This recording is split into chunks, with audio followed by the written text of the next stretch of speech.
দূর থেকে দেখলে মনে হবে বুঝি জামের কোনো বিশাল হাট বসেছে, কিন্তু না, এটা কোনো নির্ধারিত হাট নয়।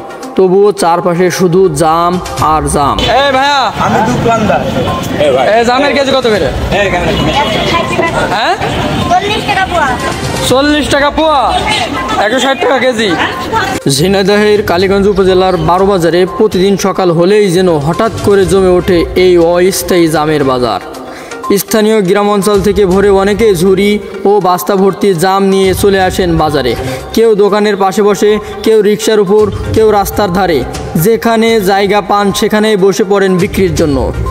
আচ্ছা, জাম কত করে? 150 টাকা কেজি। প্রথম দিকে প্রতি কেজি জাম বিক্রি হচ্ছিল 100 টাকা দরে। এখন আবার কিছুটা দাম বেশি হলেও যেমন বিক্রি হচ্ছে 160 টাকা, আবার কেউ কেউ 10 টাকা কমে 150 টাকা কেজি দরেও বিক্রি করছেন। কিন্তু সবচেয়ে বিস্ময়ের ব্যাপার হলো 1 ঘন্টার মধ্যে সব জাম বিক্রি শেষ হয়ে যায়। ক্রেতার ভিড় এমন যে মনে হবে যেন কোনো উৎসব চলছে। অনেকে সকাল সকাল এসে জাম কিনে বাড়ি ফিরছেন হাসি মুখে। বারোবাজার এখন যেন মৌসুমি জামের একটি অঘোষিত মেলা, যেখানে প্রতিদিনই গন্ধে ও স্বাদে মাতোয়ারা হয় এলাকার মানুষ।